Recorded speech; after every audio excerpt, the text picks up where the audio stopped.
Subscribe to Dr. Saima Shahid's YouTube channel and hit the bell icon. السلام علیکم. آپ اس عید پر کس چیز کی قربانی کریں گے؟ اس موقع پر سب سے زیادہ پوچھے جانے والا سوال جو میرا خیال ہے کہ بالکل نہیں پوچھنا چاہیے کہ آپ کس چیز کی قربانی کریں گے. میرے ذہن میں یہ سوال آیا تو میں کچھ دیر کے لیے سوچ میں پڑ گئی کہ قربانی کا مقصد ہے سنت ابراہیمی کو یاد کرنا، لیکن حضرت ابراہیم خلیل اللہ نے تو اپنی سب سے پیاری چیز یعنی واحد اولاد حضرت اسماعیل علیہ السلام کی قربانی پیش کی تھی. تو ہم کیا صرف ایک جانور کو قربان کر کے اس کا گوشت بانٹ کر اس سنت کو پورا کر رہے ہیں، یا اس کا جو فلسفہ ہے ہم نے اس کو جاننے کی کوشش ہی نہیں کی؟ میں یہ سمجھتی ہوں کہ اس موقع پر ہمیں بھی ایک نظر جائزہ لینا چاہیے کہ ہماری کون سی عزیز ترین چیز ایسی ہے جس پر ہم نے سب سے زیادہ وقت، پیسہ، محنت اور صلاحیتیں لگائی ہوں، اور جسے ہم نے ہر وقت ہر چیز سے زیادہ اہمیت دی ہو، اور ہو سکتا ہے کہ اللہ تعالیٰ ہم سے چاہ رہے ہوں کہ ہم اس کی قربانی کریں. تو میں نے نظر دوڑانا شروع کی کہ ایسا کیا ہے جو میرے لیے سب سے اہم ہے اور جسے قربان کر کے میں اللہ تعالیٰ کے سامنے سرخرو ہو سکتی ہوں. میں نے نظر دوڑانی شروع کی، مختلف چیزیں جن پہ بہت محنت ہوئی تھی، اپنا کیریئر، اپنی تعلیم، اپنا پروفیشن، اپنی اولاد، یہ سب. لیکن یہی ذہن میں آتا رہا کہ اس کے علاوہ بھی کچھ ہے جو ان سب کے پیچھے، وہ تحریک، وہ سٹیمولس جو ان سب کے پیچھے ہے. پھر آخرکار مجھے سمجھ آئی کہ وہ کیا ہے. میرے دل کی ایک کوٹھڑی میں ایک بت جسے میں نے بچپن ہی سے اپنے اندر رکھا، اس کو پال پوس کے بڑا کرتے گئے، اور اب ہماری اکثر چیزوں کا محرک وہی بت ہے.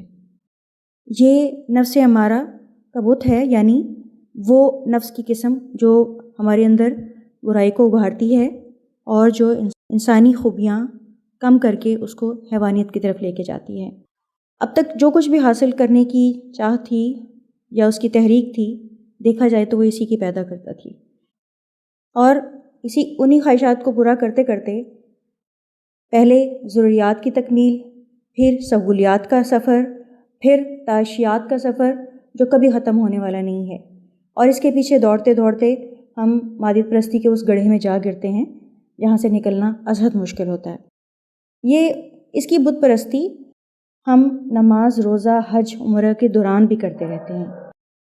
یعنی عبادات کے دوران ریاکاری یعنی نیک لگنے کا جو شوق ہے وہ اسی کا پیدا کرتا ہے، اور حج عمرے کے دوران احرام میں مختلف مقامات پہ جا کے تصویریں کھنچوا کر اپلوڈ کرنا بھی اسی نے سکھایا ہے.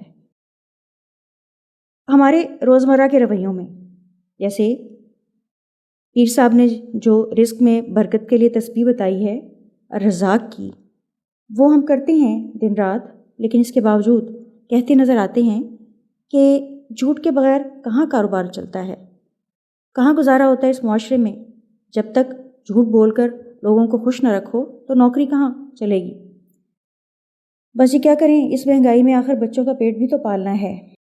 مولوی صاحب کا بتایا ہوا وظیفہ مالک الملک کا کثرت سے ورد کرنے کے باوجود ہم اپنی چھوٹے سے چھوٹے، بڑے سے بڑے، جائز ناجائز ہر کام کے لیے رشوت اور سفارش کے پہیے لگا کر اسے جلدی اور یقینی طور پر تکمیل کو پہنچانا چاہتے ہیں.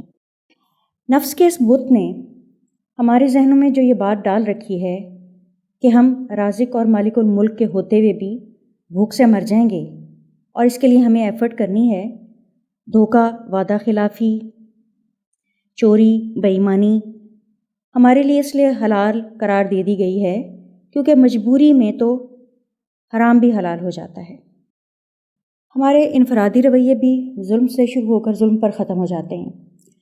رشتوں کو قریب لانے کی بجائے دور کرنا اور حقوق مال غصب کرنا، اور ایک ہی اصول کہ زوراور کو سے دب جانا اور کمزور کو دبا لینا۔ اسی لیے ہر گھر ایک جنگ کا میدان ہے۔ ساس، بہو، نند، بھابھی، دیرانی، جٹھانی اس قدر مصروف ہیں ایک دوسرے کے ساتھ کہ خبر ہی نہیں ہے کہ بچوں کی تربیت جیسا کوئی کام بھی تھا۔ باقی کی کسر سوشل میڈیا نے پوری کر دی ہے۔ چنانچہ اب ہماری نسلیں خودرو پودوں کی طرح اگ رہی ہیں، جھاڑ جھنکار کی طرح پل رہی ہیں، اور ہمیں اس بات کا خیال ہی نہیں کہ جھاڑیوں پر اور خودرو پودوں پر پھل پھول نہیں لگا کرتے۔ ہماری نفس نے ہمیں مجبور کر دیا ہے کہ اپنی خوشی کی تقریبات کی بنیاد میں اللہ کی نافرمانی کے سارے لوازمات ڈالیں، اور پھر بھی ہمیں یہ خوش فہمی ہے کہ ہمیں اس کے بعد خوشیاں ہی ملیں گی۔ بے حیائی، بے پردگی، ناچ گانا، پیسے کا ضیاع، نمود و نمائش، اور اس کے نتیجے میں حسد، نفرت، غیبت، جھوٹ، اور امیروں کو خوش کر کے غریبوں کو ایک سائڈ پہ جھٹک دینا، یہ سب چیزیں کرنے کے بعد ہمیں کیوں خوش فہمی ہے کہ ہمیں خوشیاں ہی ملیں گی؟ ایک ہی وقت میں ایک ہی جگہ پر اتنے سارے خاندانوں کو اللہ تعالیٰ کی نافرمانیاں کرتے ہوئے دیکھ کر شیطان کتنا خوش ہوتا ہوگا۔ اور والدین نہایت بھولپن سے کہہ دیتے ہیں، جی بچے کہہ رہے تھے کہ ایک ہی بار تو یہ موقع آتا ہے، چلے جی خوشی منا لینے دیں۔ ہم نے کہا چلو اپنے ہی ہیں نا سارے، کر لینے دیں دل کی مرضی۔ اس وقت کہیں دور دور تک یہ خیال نہیں ہوتا کہ اپنی کثیر مال و دولت کو خرچ کر کے آپ اپنے بچوں کو دوزخ کے جس گڑھے میں دھکیل رہے ہیں وہ کتنا تکلیف دہ ہوگا۔